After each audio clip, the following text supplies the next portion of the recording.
Cystic fibrosis, high-yield breakdown, and clinical scenario. Hey everyone, imagine this. A 2-year-old child is brought to your clinic. She has been coughing a lot. Her parents notice that she tastes salty when they kiss her. She is not gaining weight even though she eats constantly. Her stools are bulky and greasy. She has had repeated lung infections since infancy. What do you think is going on here? If you guessed cystic fibrosis, you are absolutely right. Today, we are going to break down cystic fibrosis from genetics to treatment. I will also highlight all the high-yield points you need to know. Genetics. Cystic fibrosis is an autosomal recessive disorder. This means a child must inherit 2 faulty copies of the CFTR gene to develop the disease. The CFTR gene is located on chromosome 7. The most common mutation is called delta F508 deletion. In this mutation, a single amino acid, phenylalanine, is missing. This causes the protein to misfold and it never reaches the cell membrane. Remember, delta F508 mutation leads to misfolded CFTR and absence from the membrane, which causes the symptoms we see in patients. Pathophysiology. Now let us talk about what goes wrong in the body. The CFTR protein is normally an ATP-gated chloride channel. In the lungs and gastrointestinal tract, it secretes chloride and water. In the sweat glands, it reabsorbs chloride.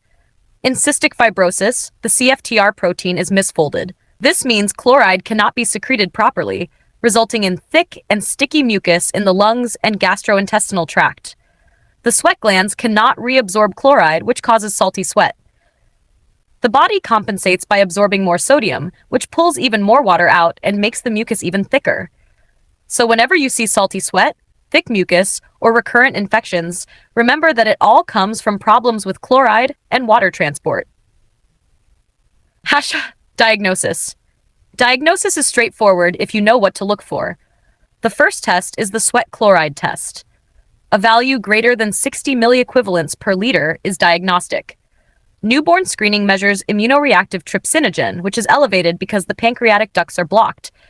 Lab findings may include contraction alkalosis and low potassium due to excessive salt loss in sweat. This effect is similar to what we see with loop diuretics.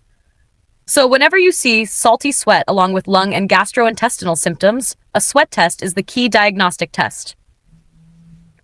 Complications. Pulmonary patients often have recurrent infections. Staphylococcus aureus is common in childhood, while Pseudomonas is common in adulthood. Chronic bronchitis and bronchiectasis develop, and imaging may show nodular or cystic changes. Some patients also develop allergic bronchopulmonary aspergillosis. Nasal polyps and finger clubbing are also common. Gastrointestinal and pancreatic insufficiency is common.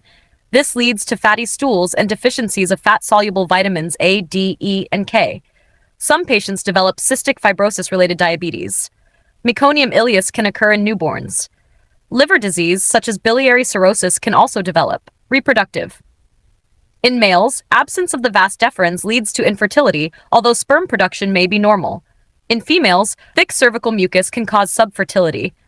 Always remember to connect the thick mucus to dysfunction in different organs when thinking about complications. Treatment, pulmonary treatment. Chest physiotherapy is essential to clear mucus.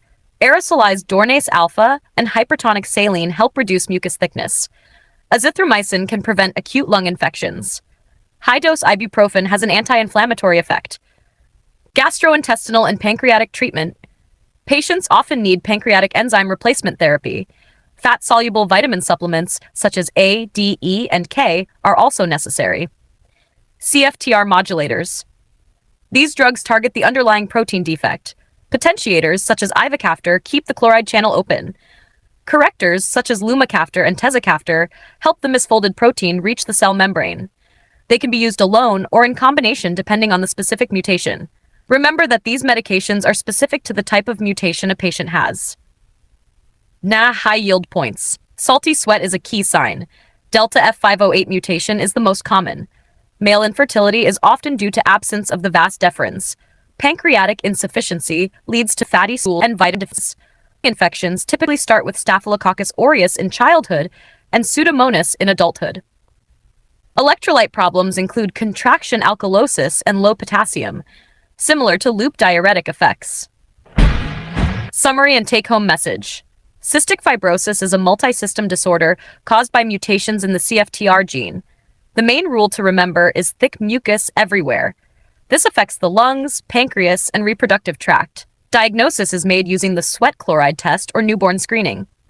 Management includes airway clearance, enzyme replacement, vitamin supplementation, and CFTR modulators. Always connect the genetics, pathophysiology, and clinical signs to understand the disease completely. That is it for cystic fibrosis. Remember these high-yield points. If you found this video helpful, please like, subscribe, and click the bell for more step-by-step clinical explanations.